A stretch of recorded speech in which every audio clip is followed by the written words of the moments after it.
Well, hello there, everyone. Welcome to another Citrix Share. Appreciate you all taking time to join us. Tamala, first person to log in today. Currently, Katrina just coming on board, and we've got a lot of other folks out there. Winston, welcome to you today. Julie, thanks for taking time. Got Amy out there. Chemo out there as well.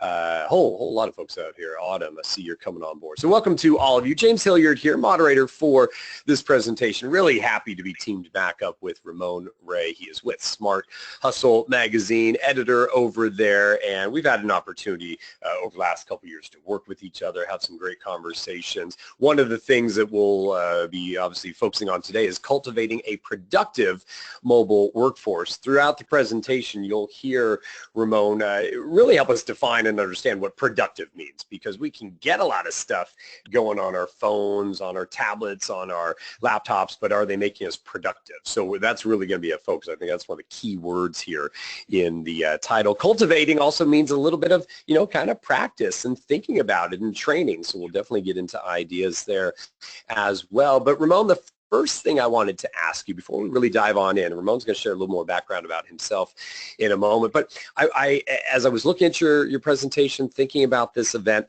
there are different mobile personalities out there. There are sales execs, right? There are small business people that kind of wear every single hat that you could wear in a company. Do those different mobile personalities require kind of different ways of working mobily to be productive? I think it's a great question. I think the answer is yes. And I mean, I think, James, this is the challenge, I'm guessing, for a lot of the managers and CIO types that we're talking to today, because you take me and James, maybe James is one style of work. And as you said, James, you have one function of work. That might be totally different than me. So I think that this is one thing managers have to understand, which, how to help them and give exact advice. It's so hard, but I think not just looking at and saying, hey, these are my employees, take a phone and doing that with it. But I think really you have to look at, as you said, how people work. It's kind of like kids, James, right? I mean, I have 2 kids, and, child A is quite different than child B, although they're both my kids. So that's the way I see it. Yeah, and what's interesting that you bring up there, we'll just play off this for another minute or so, and then we'll dive on in, but the idea of having a mobility plan, I hear a lot about that these days. People say, well, we got to have a mobility plan. However, sometimes I hear those, and I hear them talk about it, and it does sound too narrow. Really, it sounds like, from your opinion, and you correct me if I'm wrong, but it's about listening to your workforce. If you're a manager, it's about listening and really understanding who your employees are, so they get the right devices, they get the right apps, they don't get overloaded with things that won't help them and will overburden them in the workforce. We want to make this, again, productive. You're exactly right. I mean, because I'm sure you've seen the scenarios where, and I was just talking to, senior IT people recently, and where the company may say, everybody's going to have this kind of device, everybody's configuration's like this. That's why then people start going around the corporate policies, right? Because the HR person needs one functionality, the technical person who's in the field, say, setting up audio systems, needs another thing. And you can't just give it's easy. That's the lazy way, James. Listen, I'm a lazy guy sometimes. Don't tell anybody this. But hard work for the IT managers to really get mobile right, because one size does not always fit all, unfortunately, and that's tough. Oh, hey. A lot of stuff we're going to go through. I'm going to ease on to the back here, but Shannon, Jessica, Charo out there, Julie, everyone else, Chris and Michael, keep me busy. Send questions, comments. Ramon is great at stopping on down. If we need to go a little deeper into a topic area, we'll do so he can adjust as we go through the presentation. So we really do want to put some of this in your hands, folks out there. So questions, comments, musings. He says something and you tried it and it didn't work. We can stop on down a little bit. We can muse on that. We can maybe find some common ground. So use that early and often. With that, Ramon, let me kind of turn it over to you. And again, for folks that don't know, again, editor at Smart Hustle Magazine, but Ramon does a whole lot more. So we're going to share a little bit of that story as we get started here. Hey, James, I appreciate that. And hey, James, listen, as you know, I'm comfortable. If you want to have a total Q&A, you may say, Ramon, stop. We're going to change the script. We have 40 questions. That's cool, too. So I'll follow your lead, or the lead of our amazing. But thank you. I do want to add as well, James, thank you for being an amazing host on this. And again, a big thanks to ShareFile for doing it. And as you guys are listening, if you see something you like, definitely use social media, tweet us at ShareFile on Twitter, and I'm at Ramon Ray. So I think James is that amazing guy. I'm just teasing James. So moving on here with our presentation. And yeah, so just briefly, I'm a speaker, ladies and gentlemen. I started several businesses, sold a company, and so I definitely know about technology. Some of you may have run much bigger companies than I have. Some of you may have run much smaller companies. But I'm blessed to say that I've been able to talk to many celebrity entrepreneurs, presidents, and those on the famous Shark Tank and others, testify to Congress about small business and technology. Some, in fact, mutual friends of James and I are seen here as well. So this is not about me, but I think it's important to let you know a bit of who's there speaking to you today and why you should listen to them. And so I think that's the context I come as one who is a technologist, one who's worked with technology in large companies and in small companies. That's the lens that I'm honored to share this platform with James, and thanks to the ShareFile team for bringing us today. So one thing I like to say as a starting point, ladies and gentlemen, and James, is that really we're in a mobile economy, and I think that's the bedrock of what I want to speak about today. And maybe some of you are rolling your eyes like, really, Ramon, that's the best you got? But I think that really, really, really is that to understand that we're in a mobile economy, because I think that if you don't understand, like when the industrial age passed us by to the information economy, that took a lot of people, turned them for a loop, as it were. And I think that if you don't understand that totally, I think then that's what's going to mess you up. In a mobile economy, I think this simply means that rules have not only changed, rules are evolving, rules are migrating, rules are merging. It's just simply a different world. Now, sure, does that mean the mobile economy was not there 5 years ago, 10 years ago? Of course, we've been using mobile for a long time. But I think April 27th at around 1 p.m. Eastern Standard Time in 2017, we are in full force. The world we're in is mobile, and I think that any IT manager, and those of you who are listening, by the way, and who are not managers, but you're interested in learning about this, this applies to all of us. So I think that's important to keep in mind as well. So, and by the way, I just want to give a shout out. James's Twitter handle is HillyProds, HILLYPRODS. So definitely tweet. You can tweet him if there's anything bad you don't like. You can say, hey, Ramon didn't say this right. You can tweet him that. So with that, we're in a mobile economy, and that's the big thing I want you all to know today. So in this mobile economy, what are some of the rules of this economy? I mean, these are some things I have. Again, as James has encouraged you all, feel free to use the chat and put your own rules out there. I'd be curious what you have to say, or maybe you disagree with some of mine. But I think, one, people expect to work remotely. My father used to work at Timken. He was an electrician, James, in Ohio. And, I mean, there was no mobile economy when he was growing up. But today you hire somebody, whether the proverbial millennial or somebody old like me, people are going to expect to work remotely. So I think that's point one to keep in mind. I think point two is the aspect that if you look into most companies, the traditional desktop computer is increasingly being, I'm finding, as I go look at large companies, not the norm, that people really want to dock, and it's mobile. And of course, as we all know, smartphones are really that probably most important device for most of us. I mean, many people would prefer to leave their luggage somewhere, miss important dates in their life, but they want their phone with them. That's just a fact. We are always on the go and online. This aspect of personal and professional are blending for sure. I don't know what the official analyst stats say, but I know that as I'm a commuter in the New York area, and I'm on the train quite often, back in the day, whatever back in the day might mean for you, people had 2 phones, 3 phones, one for corporate, one for business. Some people still have that. But more and more smart companies, that's a blend. That doesn't mean that you can tweet out or do corporate things on Facebook. But my point is that it's often one device that's blending the 2 worlds. And my message that I would say is that you can fight this revolution, ladies and gentlemen. We can fight it and say it's not happening and lock people down and have angry employees, angry workers, and cause angst. Or we can adapt it and evolve and embrace this mobile economy. So that's really the foundational element that I want to share for that one main point. ShareFile had some amazing research, and I think if you hadn't seen this, I'm sure you can. The ShareFile team will put it in the appropriate area of the platform here. But I think that one is that 86% of workers want to work alone. Now, that doesn't mean all of you want to do it all the time, but the mobile world enables us to work pretty much from anywhere.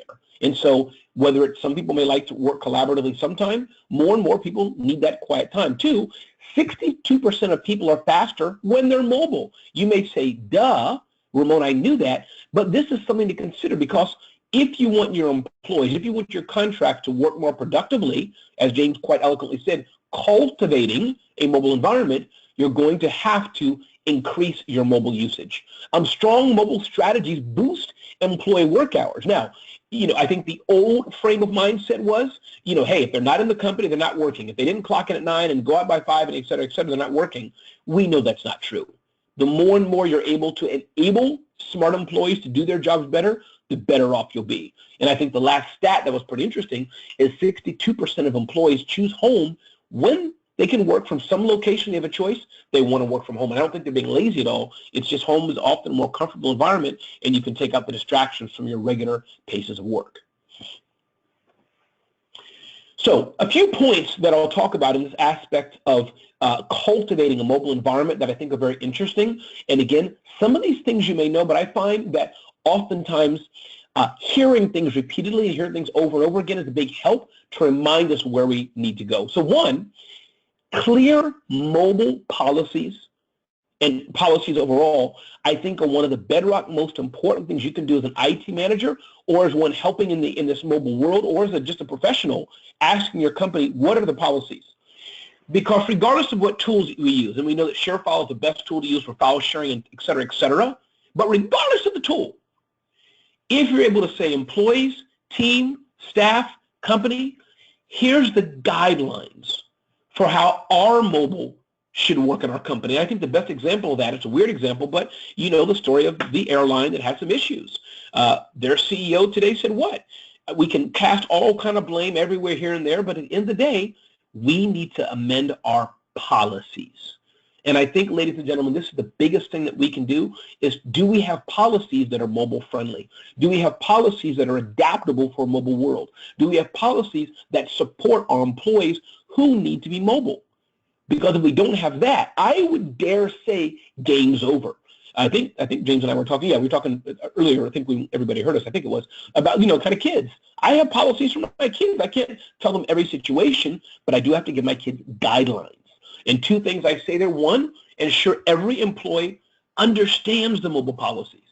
And part of that understanding, make sure the policies are easy to understand. Don't use terms, you have to have this, and that technology if people don't know how to do it. Or if it's complicated, all they're going to try to do, and they'll succeed, is go around those policies. So that's one big thing. I hope it's helpful. And I'm sure your next question is, Ramon, well, do you have templates? Can you provide with policies, things like that? I am sure the ShareFile team, they have a lot of research and tools and guidelines that can help you with things like this. But policies is one thing you want to spend some time on.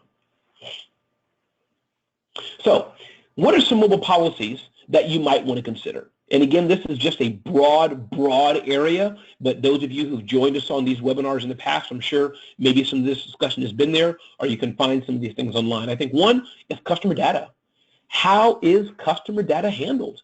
Whether it's customers' personal information, like social security number, or blended information, but you as a company have a grave responsibility to understand you're getting customer information. How are you handling it? Who can handle it? How does it move across networks, etc.? Point two is corporate data. So you're building your latest and greatest world domination plan. Who has access to that? How do they share it? How do they send it back and forth?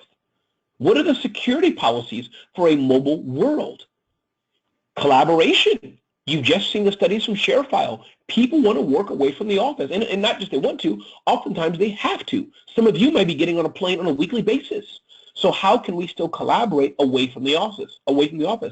What are work times? This is something that people have, I've heard bandied about before. The manager, let's say James is my boss, and he emails me at 10 p.m. at night.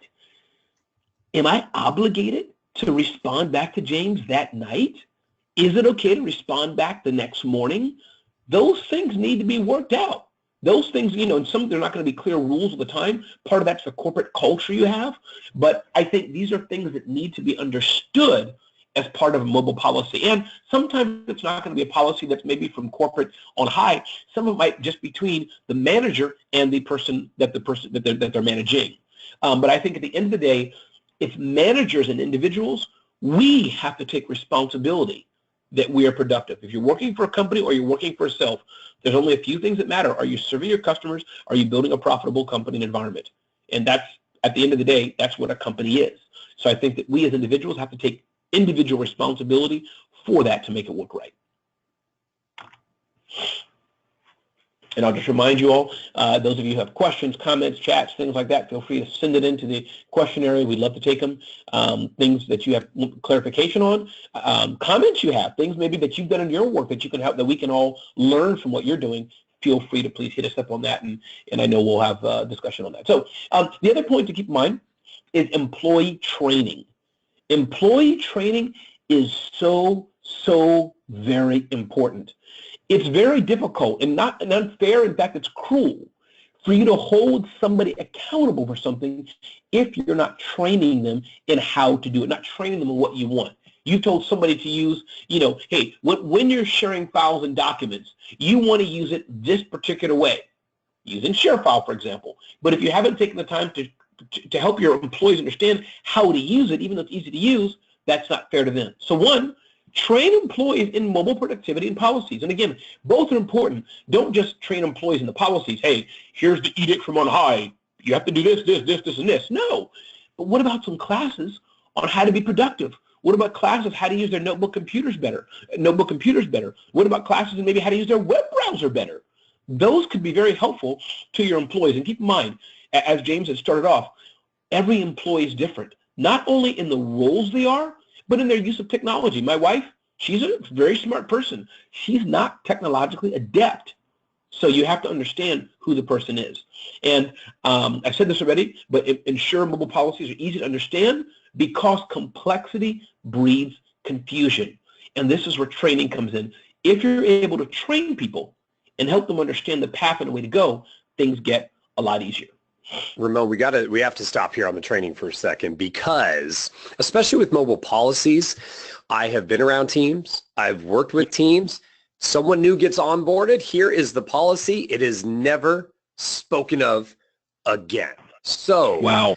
How often should we train? And again, mobility, this is, yes, I mean, the iPhones came on years and years ago and blindsided us.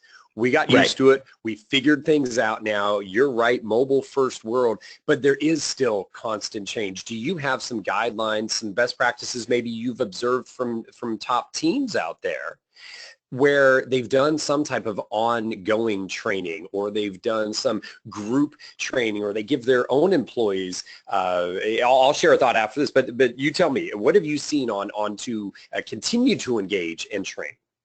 Sure, I'd love to hear your points first, but I'll go, since you told me to go, I'll go first. But I'd say three things, James. I'd say one is, I think it can't hurt for something at least twice a year. I think more can be annoying on at least the policies. The policy, that shouldn't change too willy-nilly, but at least the person's onboarded day one, they're first in.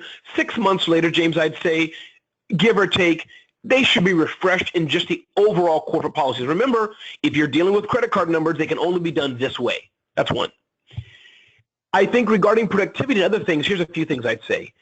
Gamification, I found, James, is one way to stoke employees. Meaning, here's the portal, we're watching. Every time you take a new course, you get a brownie point. The brownie point's good for vacation, or whatever the brownie point is. So I think that's the way to, because you also don't want to cross the barrier of forcing it. So my point two is, institutionalize one part of it, once or twice a year must be done. Two, offering courses for more the productivity side, like I said, how to use your mouse, how to use this, how to use that. Gamify that. Encourage people. The more you're participating, the better it is. And then I think point three, that's something, James, again, annual sounds very far away, but what I'm afraid of, James, and I want your points, is that people are so busy, and I've been in the situations in corporate where people begin to dread it, and they just start faking stuff, and they really don't learn anyhow. But what have you found?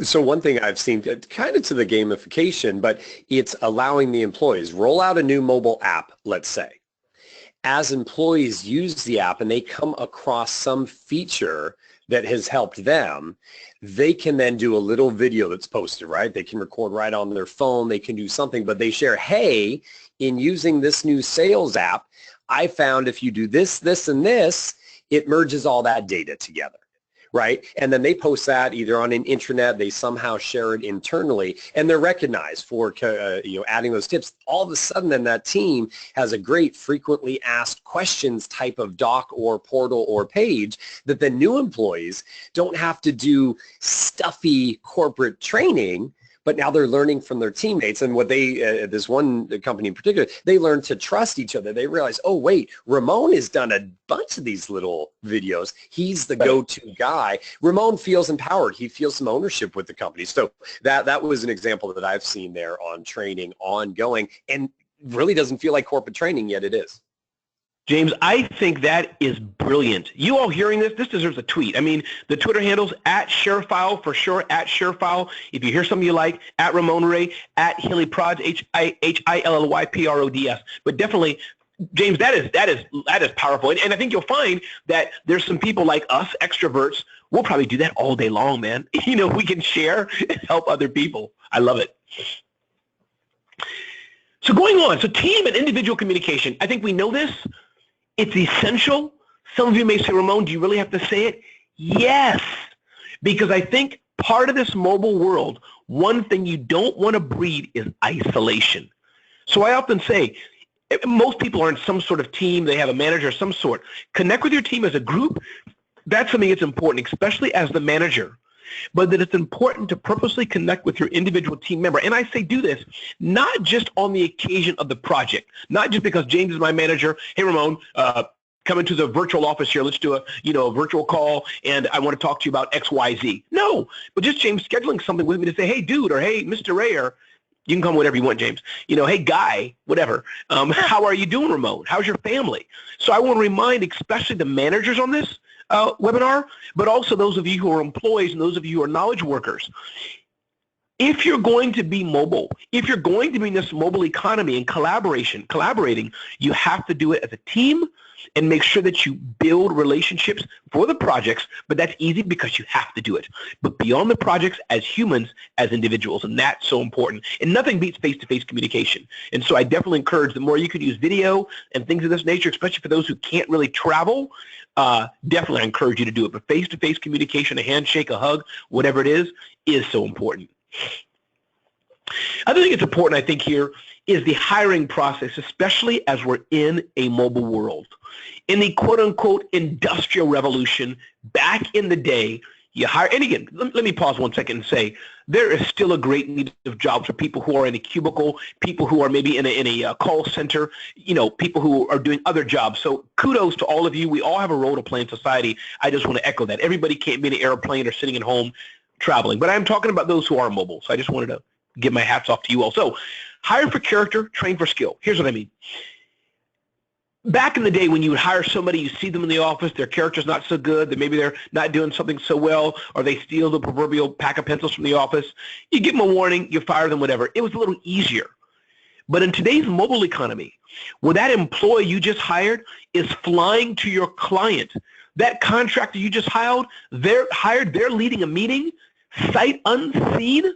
You need to have people who are not just trained, skilled people who can speak well, who are financially adept, who are great marketers, or whatever the skill set you're hiring for. But you need to hire people that have some sort of character, that have tact. And I'm not going to go deep into that. This is not, the ShareFile moral PowerPoint, but the key is you want people you trust. You want people who have a little more panache to them and depth to them than just being able to code. Because while just coding is good, or just public speaking is good, you want somebody who can bring more to the game than just that.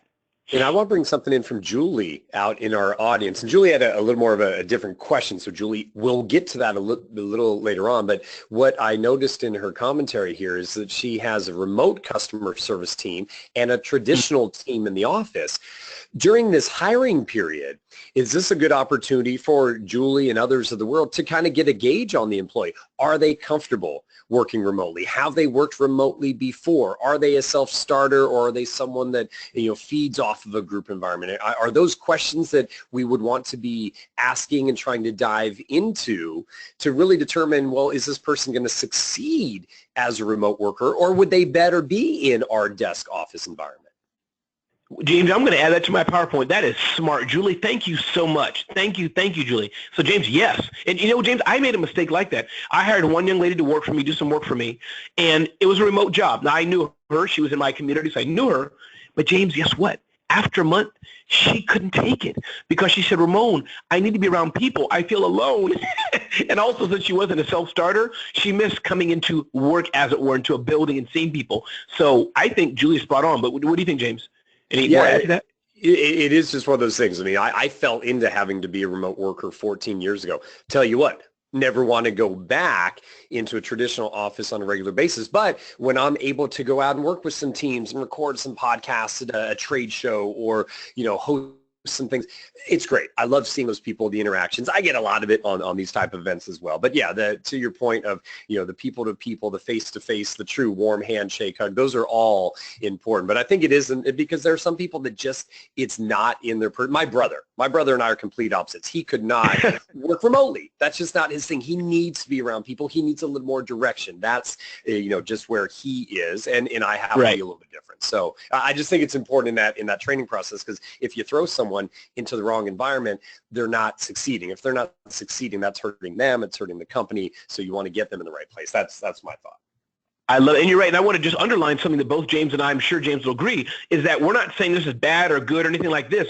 This is just different work styles. And again, this leads into HR a bit in leadership. But we're just saying, ladies and gentlemen, and thank you, Julie, for kind of prompting this, is that make sure the right person has the right seat on the right bus. So everybody has a skill set they can bring. But some people, as James has said, and I'll just repeat, are not built for the mobile world, as we're talking at least. So good. Thank you again, Julie.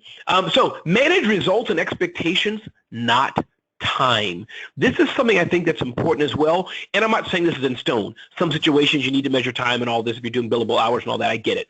But I'm talking about in general, this mobile economy. It doesn't matter if Ramon wants to code or do consulting or do the analysis, whatever it is, at 3 a.m. in the morning and wash my car at 10 a.m. That's my problem, meaning in this hypothetical situation. What the manager should be worried about, did the person get what was done that needed to be done with the quality and the right deadline, et cetera, et cetera. This is the mobile world. This is not necessarily, again, when you're working with a team and collaborating, it's different. But the world of 9 to 5, per se, even though we function in that, I think, to some degree, it's different. I work in a global environment. I got calls in India. So I just want to remind our managers that, don't get annoyed if you see a YouTube video of somebody, hey, I'm walking my dog and it's noon. You have to be comfortable with that, because maybe they start their day at 11 p.m. and work till 6 a.m. I'm sure James does that, right, James? I live on the West Coast, but I try and do East Coast hours. So it's like 6 a.m. till 2, so I have time with my kiddos in the afternoon. There you go. And I just washed my car 2 hours ago. So that was a real example.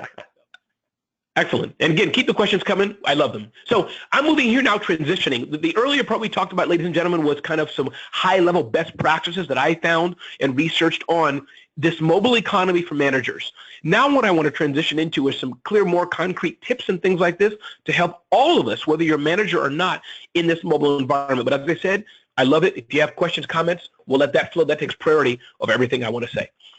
So mobile computing is safe computing. You have to be sure that you're in this mobile economy, that you are safe. I'm not going to read everything I have here. I believe the presentation, et cetera, will be online later on. But I'm telling you, complex passwords, making sure you're backing up, security software. Ladies and gentlemen, these things are critical. There's more and more entry points to all of our networks, whether it's our tablets, our phones, our TVs, all kind of things, our Internet of Things devices, so many ways to enter a network, and it's so very important that you make sure that you're as secure as possible.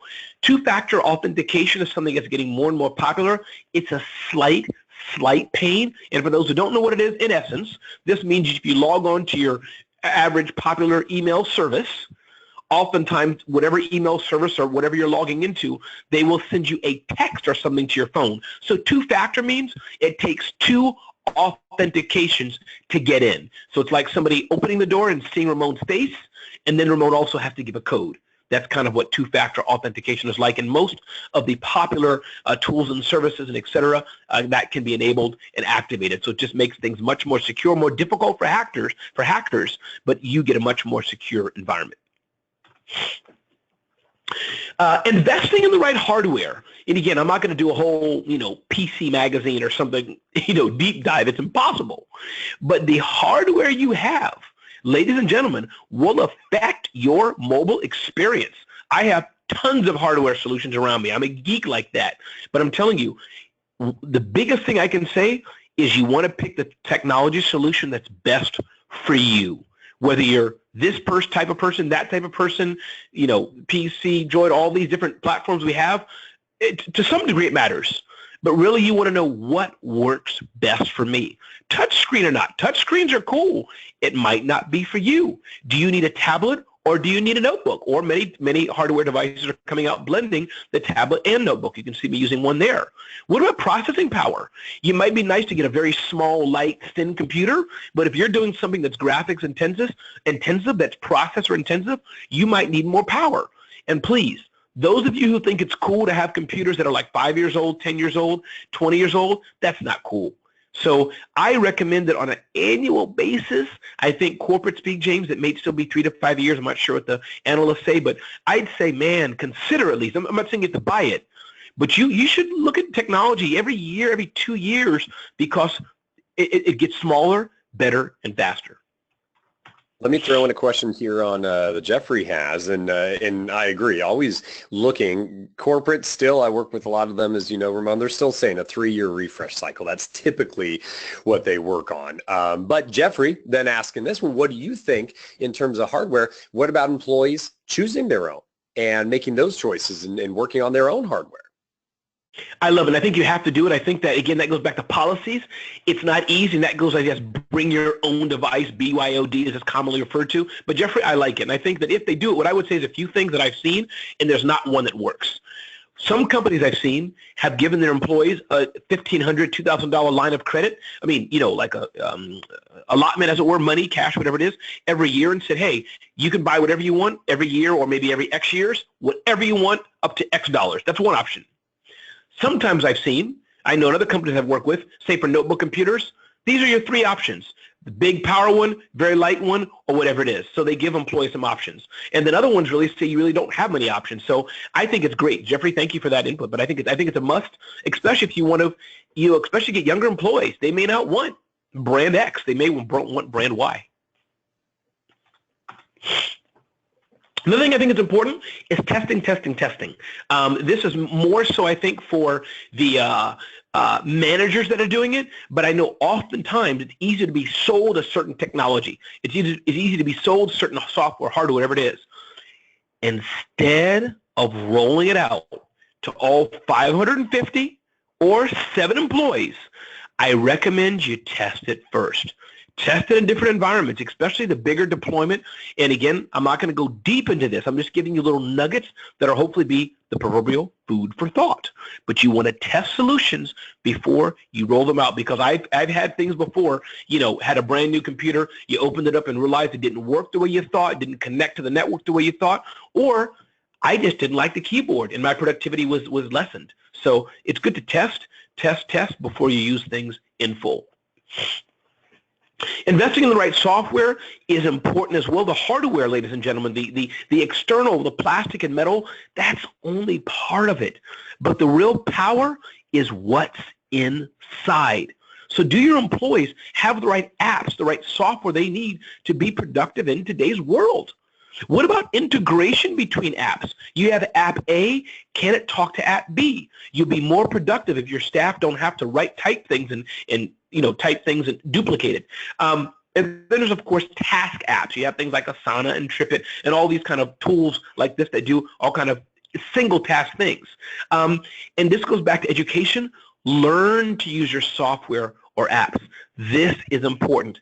You are responsible for making sure you can learn this and getting it to its full advantage.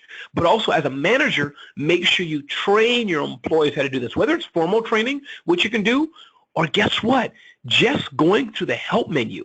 And the last point I'll say on software, James, I'm just not a big proponent that everything has to be free. Now, maybe because I talk to a lot of smaller businesses, you span both, but also larger companies, James, but I know in the very small businesses, what do they say? Oh, is it free? What? I got to pay 99 cents for this? Can I get a discount? Really? So oftentimes when you're spending money on something, I just find, James, it's more feature rich. You get better support. I'm not saying just spend money to spend it, but don't have that mindset, I want only free.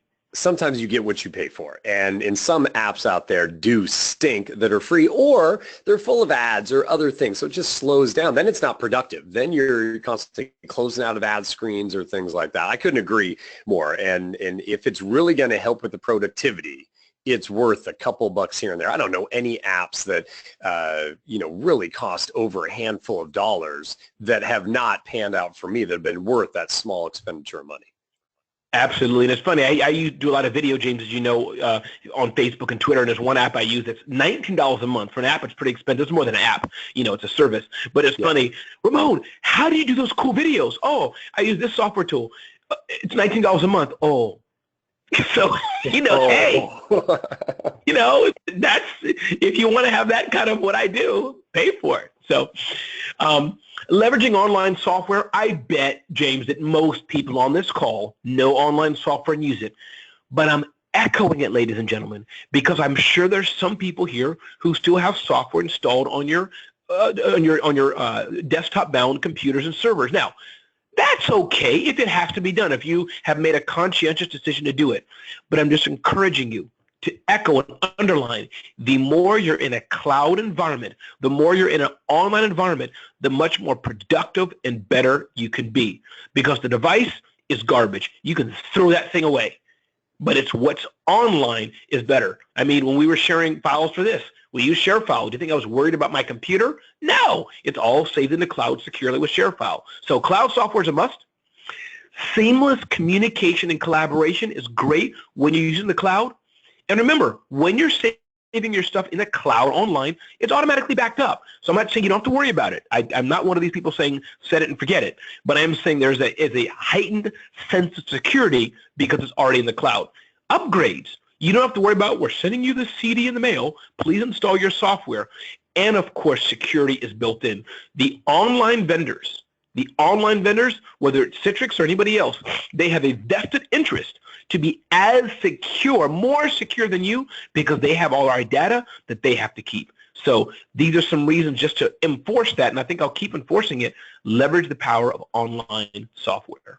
And I'll go back to Jeffrey, who followed up with his question about using our own hardware. He was like, well, I want to make sure that it's secure for our corporate type environment. And that's where I think, cloud software. That's where your machine really ultimately becomes a dumb terminal. Yes, you'll have some antivirus and endpoint security on it, but you're putting all that customer data. You're securely accessing things online up there in the cloud that your companies are invested in or working with the Citrixes and others of the world. So that, I think, Jeffrey, goes back to your point about the security front. If you're leveraging online software, a lot of that gets taken care of for you.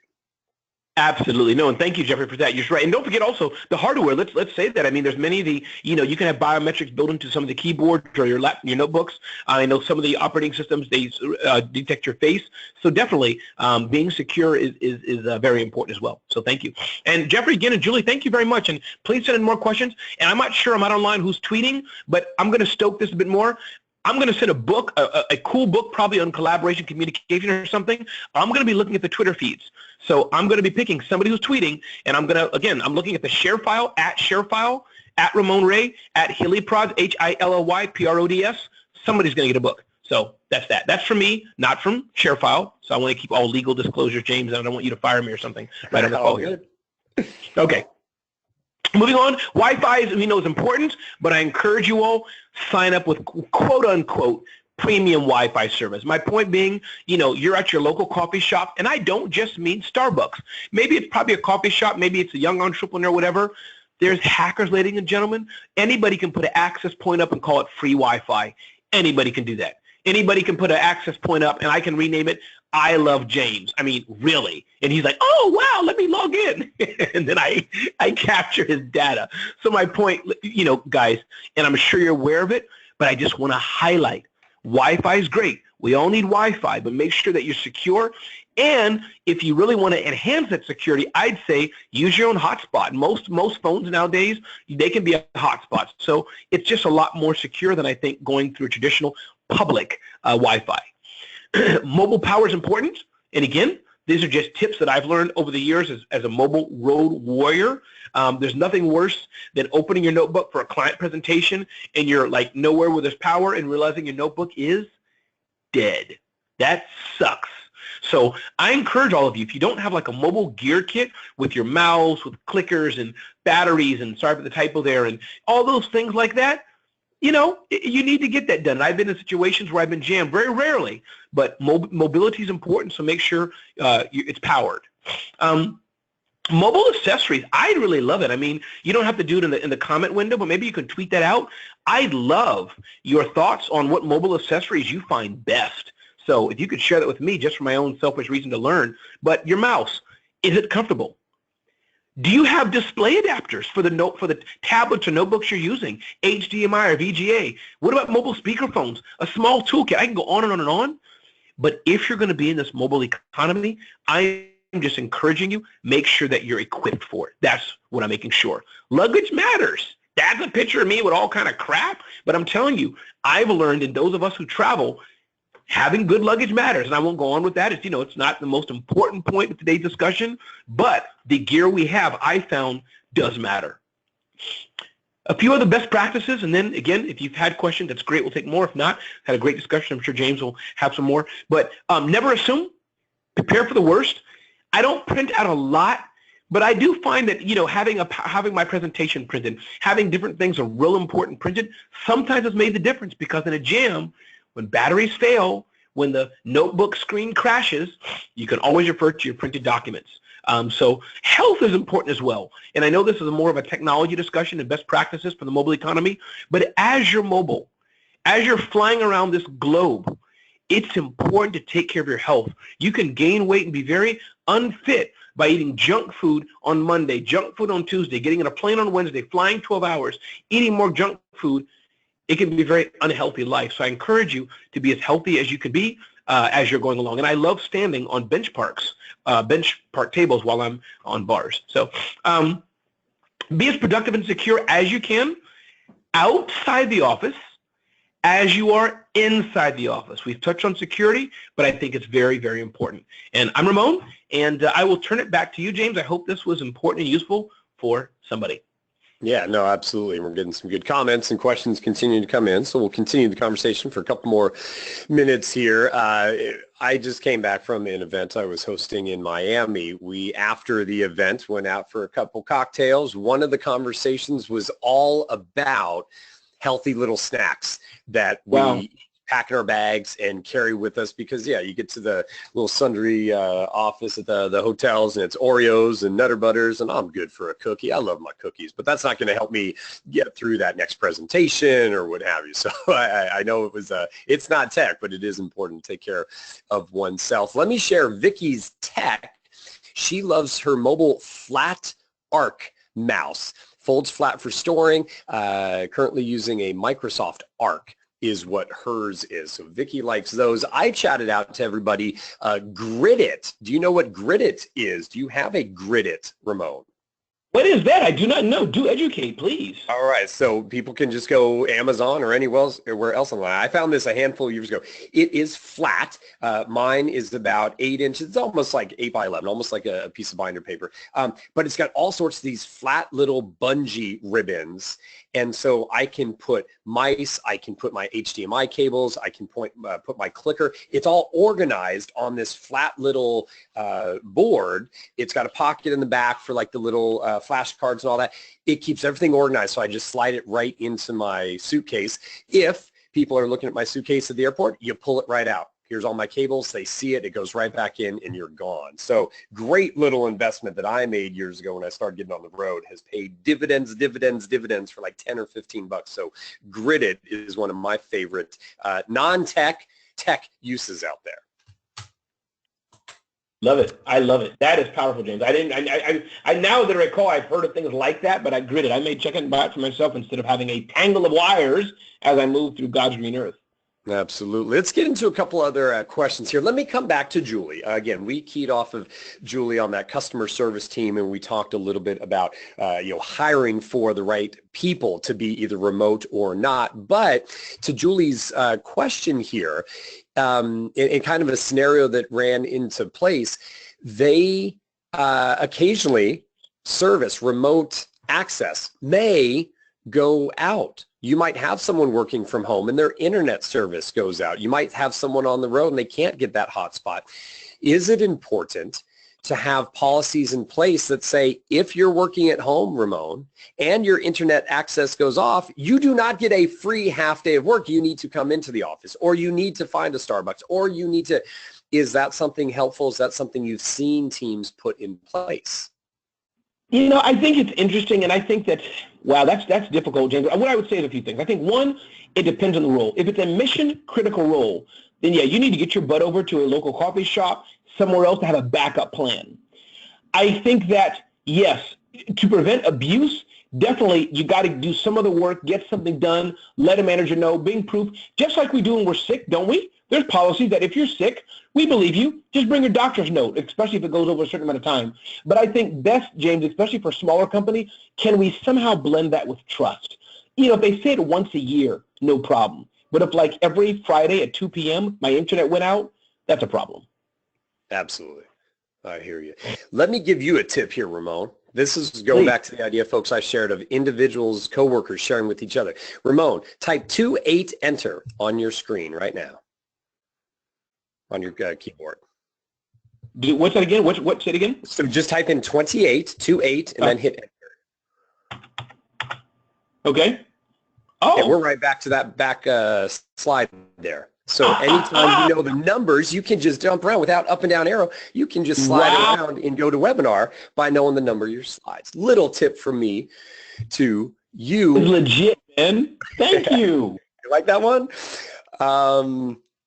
Let's talk about Jermaine. Great question here. We're talking about, hey, you should have maybe mobile internet access. You should have those hotspots. Do you find, Ramon, that a lot of companies are willing to pay for that for their road warriors, for their mobile staff? Absolutely. I think any smart company, it's expensible. I think where the if goes on is cell phones. That's kind of up in the air because expenses are gathering. People are trying to limit it. But hotspots, yes, that's a corporate need for sure. And I think any company that's smart is going to pay for that. If not for all their employees, for some. Because keep in mind, James, more and more mobile is growing. That is definitely, it's not like we're in the dark ages. So usually there's a mobile hotspot or somewhere already where we're at. So I think most companies are going to pay for that for sure. Good question. Ramon, part of our audience is a group of CPAs that are joining us through one of our partners out there. And I got a couple of tech tips from them. Lynn saying an external numeric 10 keypad. I can absolutely see someone work with numbers having something like that that helps them instead of trying to go across the top of the keyboard. So Lynn, appreciate that. Joy has an app. It looks like it's called Mile IQ, and apparently it records driving miles, and that would be important for anyone that's able to bill their miles, the use of the car, things like that. So those are a couple other kind of pieces of software apps out there that have been useful for a very certain segment of our audience here today. Folks, if you have additionals, you can continue to put those in. Neil is on board here, and Neil, I can absolutely relate to your ideas here. And Neil says this: people sometimes complain that they are actually more distracted and less motivated while at home. Do you have any tips for workers to create a better home work environment? Ramon, either share what your homework environment looks like, what is a good, great, fabulous setup that you've come across. Yeah, I think there's two things I would say to that. I think one is the physical environment. If you can be in a private room, that has a door that closes, I think that is probably the best option. If you want to laugh, go back to the guy who was in Hong Kong, I think, and his door flew open with his wife and kids came in. That was funny. Yeah. But many of you have seen that. But have an office with a door that closes. I think that's really the best way. Now, the second way, which I found, James, I don't have that environment. In my environment, though, it's training my family. Not quite like dogs or pets, not quite, but close to it. So saying, dear wife, dear son, dear daughter, when dad's doing X, Y, Z, when I'm doing whatever, I need you to be quiet. Please don't scream out my name. Please don't turn the vacuum cleaner on. So that's really what I do. It's training. It's not been easy, meaning, but over time, so that's point two. Third thing I'd say, James, is I have an obligation. So if me and James are room buddies, right, we're staying together, I have an obligation to tell James, hey, James, in 30 minutes, I'm going to be on an important phone call. Could you not have the TV on? So that's what I found. Have a physical environment, train the people who are around you, and you have an obligation to also give them advance warning when they need to change their behavior to accommodate you for a period of time.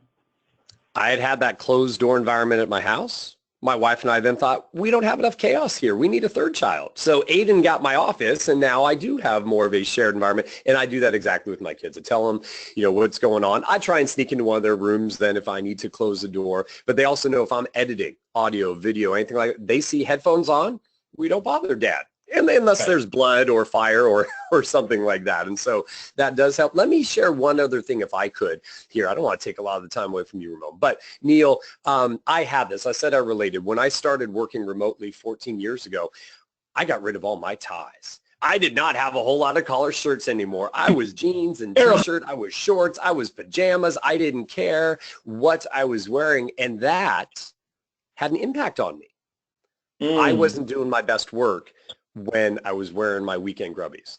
And so even when I work at home, I dress up for success. So I'm not suit and tie to impress myself in the mirror as I walk on by, looking sharp like Ramon does on the screen right now, but I do wear more professional clothing. I was working with a colleague. She had moved on to another company, reached back out to me, who was going to be doing some podcasts for her company, and she was working from home, and we actually turned on video cameras from home, and I saw her kind of in a sweatshirt on the couch.